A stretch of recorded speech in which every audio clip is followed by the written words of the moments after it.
ঈদ মোবারক, ঈদ মোবারক, ঈদ মোবারক। তো আজকে হচ্ছে ঈদের দিনে আমি কি কি সকালবেলা করলাম ওটাই আপনাদের দেখিয়ে দিচ্ছি। তো দেখুন, এখানে কিন্তু রুটি আর তরকারি করেছি মুরগির মাংস, আর এদিকে আমি মুরগির মাংসটা সিদ্ধ করে ফেলতেছি।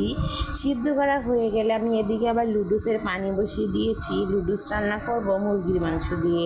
তো মুরগির মাংস দিয়ে আমি লুডুস রান্না করতেছি, এজন্য মুরগির মাংসটা আগে একটু সিদ্ধ করে নিচ্ছি। সিদ্ধ করে নেওয়ার পরে ওটা আমি ধুয়ে নেব, কারণ হচ্ছে যে মুরগির মাংস এখন তো অসুখ বিসুখ আর বাচ্চাদের জন্য করছি, তাই একটু যদি সিদ্ধ করে আমি ময়লা পানিটা ফালাই দিয়ে পরিষ্কার করে নেই, খুব ভালো হয়।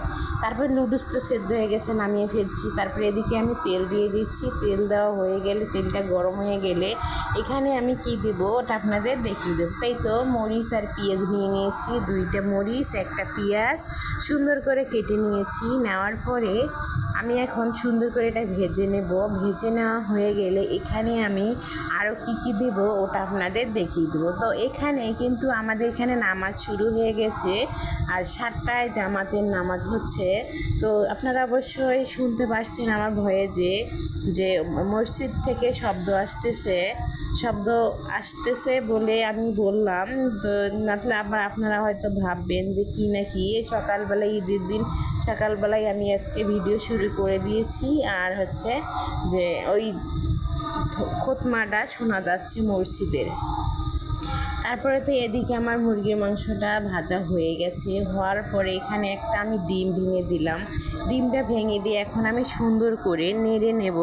নেড়ে নেওয়া হয়ে গেলে এখানে আমি আরও কিছু দেবো, কিন্তু আমি লবণটা দিয়েছি, ওটা হয়তো আপনাদের সামনে আসলো না, ক্যামেরার আড়ালেই পড়ে গিয়েছে। তারপর আমি ক্যামেরাটা চালু করেছিলাম। তারপরে এই তো আমার এটা ভাজা হয়ে গেল। এখানে আমি একটা ম্যাগি মশলা কেটে দেব।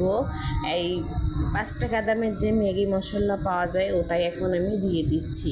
তো এই তো আমি ম্যাগি মশলাটা দিয়ে দিলাম। দেওয়ার পরে এখন আমি সুন্দর করে এটাকে নেড়ে নেব কিছুক্ষণ নাড়া হয়ে গেলে এখানে আমি কিন্তু লুডুসটা ঢেলে দেব। ঢেলে দিয়ে গেলে হলে আমার রান্নাটা শেষ হয়ে যাবে। আসলে লুডুস রান্না সবাই পারে, কিন্তু সবাই একরকম হয় না, এক একজনেরটা হতে পারে এক এক রকম। তা আমি আমার মতো করে লুডুস রান্না করার ট্রাই করি।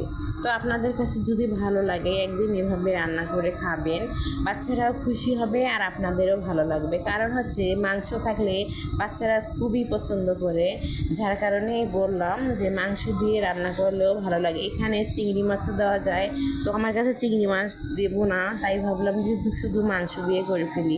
কারণ আমার ছেলে তো মাছ খেতে চায় না, যার কারণে আমি এখানে মুরগির মাংস দিয়ে দিচ্ছি। আরও মাংস খুব পছন্দ করে এই কারণে। তো এদিকে আমি দুধ বসিয়ে দিয়েছি, সেমাই রান্না করবো এজন্য। তো এখানে কিছু গরম মশলাও দিয়ে দিলাম দুধের সঙ্গে। তারপরে এখন আমি সুন্দর করে নেড়ে নিচ্ছি। তো এখন আমি এখানে চিনি দিয়ে দেবো পরিমাণ মতো। তো এখানে কিন্তু 1 কেজি পরিমাণ দুধ ছিল, আর এই তো চিনি দিচ্ছি পরিমাণ মতো, প্রায় বড় চামচ দিয়ে 2 চামচের মতো চিনি দিয়ে দিলাম। একদম আমি শুকনা মানে দুধটা কমিয়ে ফেলবো, আর এই দুধটা খুবই মিষ্টি, যার কারণে আমি অল্প একটু চিনি দিয়েছি। আর চিনি জাতীয় জিনিসগুলা একটু মিষ্টিটা কম রাখলেও ভালো হয়, মানে পরিমাণ মতো ঝাল যেরকম পছন্দ, কিন্তু আমাদের অত বেশি মিষ্টি খেতে চায় না কেউ। তারপর এতে একটুখানি লবণ দিয়ে দিচ্ছি। লবণটা দেওয়ার পরে সুন্দর করে এখন মিক্স করে নেওয়ার পরে তো এখানে আমি সেমাইটা ঢেলে দিচ্ছি। তো এই সময়টা অনেকেই ভেজে রান্না করে, অনেকেই বলতে আমার মাও দেখতাম সবসময় ভেজে রান্না করে। তো আজকে আমার মনে হলো যে না ভেজেই রান্না করি, দেখি কেমন হয় খেতে, যার কারণে আমি না ভেজেই রান্না করেছি। তো রান্নাটা কিন্তু হয়ে গেছে সেমাই। তারপরেই তো আমি আপনাদের দেখে দিচ্ছি, আসলে এতটা গরম যার জন্য এরকম গোলা দেখা যাচ্ছে। তো আপনারা কেউ কিছু ভাববেন না। তো এই তো আমার সেমাই রান্নাটা কিন্তু কমপ্লিট হয়ে গেছে। এখন আমি পরিবেশন করে দেখাই দিচ্ছি আপনাদেরকে সে সেমাই। এখানে লুডুস রান্না করেছি, তারপরে আরও আছে, ওটাও দেখিয়ে দেবো আপনাদেরকে। এই যে কয়েকটা পরোটা করেছি আমার মেয়ের জন্য, কারণ ও খাবে। আর এদিকে তো আমার স্বামীর জন্য এই যে রুটি আর মুরগির মাংসের তরকারি। তো আল্লাহ হাফেজ, সবাইকে ঈদ মোবারক।